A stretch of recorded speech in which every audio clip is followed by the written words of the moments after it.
शेतकऱ्यांवर कर्जाचे ओझे, नापिकीमुळे त्रस्त झालेले बळीराज आणि त्यातूनच आत्महत्येचे भयावह चित्र आपण सतत पाहत आलो आहेत।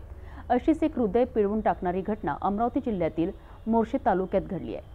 अल्पभूधारक शेतकरी प्रकाश पोटे यांनी आत्महत्या केली आणि त्यांचे कुटुंब आणखी संकटात सापडले। मात्र भाजप जिल्हा ग्रामीण अध्यक्ष रविराज देशमुख यांनी पुढाकार घेत शेतकऱ्याला न्याय मिळवून दिला आहे।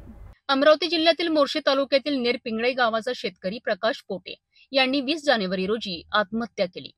सततच्या नापिकीने त्रस्त होऊन आणि ट्रॅक्टर फायनान्स कंपनीचे कर्ज फेडता न आल्याने हा धक्कादायक प्रकार घडला। प्रकाश पोटे यांनी कर्जावर ट्रॅक्टर घेतले होते, मात्र कर्जाचे हप्ते वेळेवर भरता आले नाहीत, म्हणून फायनान्स कंपनीच्या कर्मचाऱ्यांनी थेट त्यांच्या घरातून ट्रॅक्टर उचलून नेला। ही बाब शेतकऱ्यांच्या कुटुंबियांनी भाजप जिल्हा ग्रामीण अध्यक्ष रविराज देशमुख यांच्याकडे मांडली। या तक्रारीनंतर देशमुख यांनी संबंधित फायनान्स कंपनीला 48 तासांचा अल्टिमेटम दिला आहे, परंतु कंपनीकडून कोणताही प्रतिसाद मिळाला नाही। त्यामुळे रविराज देशमुख यांनी थेट रहाडगाव येथील चक्रधर शोरूमवर जाऊन भाजप कार्यकर्त्यांसह ट्रॅक्टर ताब्यात घेतला आणि शेतकरी कुटुंबियाला परत केला।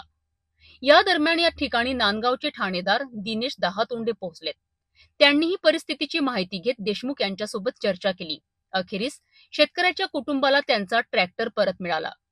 शेतकऱ्यांना न्याय मिळवून देण्यासाठी भाजप नेहमीच खंबीरपणे पाठीशी उभी आहे, अशी ठाम भूमिका रविराज देशमुख यांनी सिटी न्यूजशी बोलताना दिली। माझ्या पतीचा आत्महत्या झाली होती। 20 जानेवारीला आत्महत्या केली आहे आणि माझ्या मिस्टरांनी हा ट्रॅक्टर घेतला होता।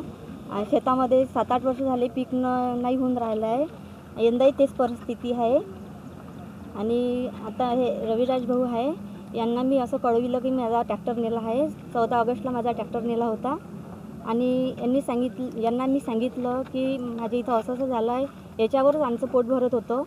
मी माझ्या पुतण्यालाच ट्रॅक्टर चालवायला दिला आहे। 10-12 हजार तो आम्हाला महिना देते आणि माझ्या घरी माझी म्हातारी सासू आहे, माझा मुलगा आहे 7व्या वर्गामध्ये, माझी मुलगी आहे 12वीमध्ये आणि मी काय मलाही माझी तब्येत चांगली नसते, मी शेतीचं वगैरे काम करू शकत नाही। अशामध्येच आमच्या इथचा ट्रॅक्टर उचलून नेल्यावर मी अशी गंभीरमध्ये आली होती, मलाच काही समजत नव्हतं। मी रविराज दादालाच फोन केला।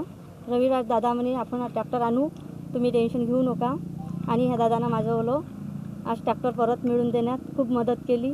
भारतीय जनता पार्टीचं केंद्रातलं मोदीजींचं सरकार सतत शेतकऱ्यांच्या पाठीशी आहे आणि राज्यातलं माननीय देवेंद्रजीचं सरकार शेतकऱ्यांच्या पाठीशी आहे। पण फायनान्सवाले शेतकऱ्यांवर मनमानी करतात आणि पैशासाठी आमच्या शेतकरी बांधवांना त्रास देतात। त्याचंच हे उदाहरण आहे की पोटे कुटुंबातला करता सरता माणूस आत्महत्याग्रस्त होतो आणि त्या कुटुंबावर दुःखाचं डोंगर कोसळतो आणि तिथूनच 6 महिन्याच्या आत फायनान्स कंपनी ट्रॅक्टर घेऊन जाते। मृत व्यक्तीचा ट्रॅक्टर नेणं हे योग्य आहे का? एक मानवतेच्या दृष्टिकोनातून आपण बघितलं की जो दुःखात आहे तर त्याच्या पाठीशी आपण खंबीरपणे उभं राहिलं पाहिजे। फायनान्स कंपन्या ह्या नुसतं पैसे कमावण्यासाठी आहे का?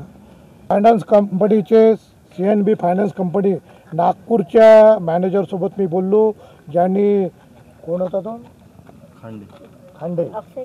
अक्षय खांडे ज्यांनी ट्रॅक्टर नेला होता, त्याच्याशी वैयक्तिकरित्या आम्ही बोललो आणि त्यांना समजावलं की बाबा गणेश चतुर्थीचा सण आहे आणि विघ्नार्थ हा गणपती राया हा सर्वांना सुखी करायसाठी येतो आणि दुःख दूर करतो। या पोटे कुटुंबियाचं दुःख दूर करा, झाली असेल तुमची चूक, पण तुम्ही त्यांना ट्रॅक्टर सन्मानाने परत करा। कंपनीकडे पैसे कमावण्याचे अनेक मार्ग आहे, पण ह्या पोटे कुटुंबांचं जीव घेणं हे काही योग्य बाब नाही आहे आणि त्यांना 48 तासापेक्षा जास्त वेळ देऊनही त्यांनी काहीच त्या बाबतीत निर्णय न घेतल्याने आम्हाला आता हा ट्रॅक्टर ताब्यात घ्यावा लागत आहे। ही आमची शोकांतिका आहे। नापिकी कर्ज आणि आत्महत्यांच्या सावटाखाली शेतकरी जगतो आहे, परंतु योग्य वेगळी पुढाकार घेऊन शेतकऱ्यांच्या हक्कासाठी उभे राहणारे लोकही आहेत, हे यावरून दिसून येत आहे। प्रकाश पोटे यांच्या कुटुंबाला मिळालेला न्याय हा फक्त एका शेतकऱ्याचा नाही, तर संपूर्ण बळीराजाच्या संघर्षाचा विजय आहे।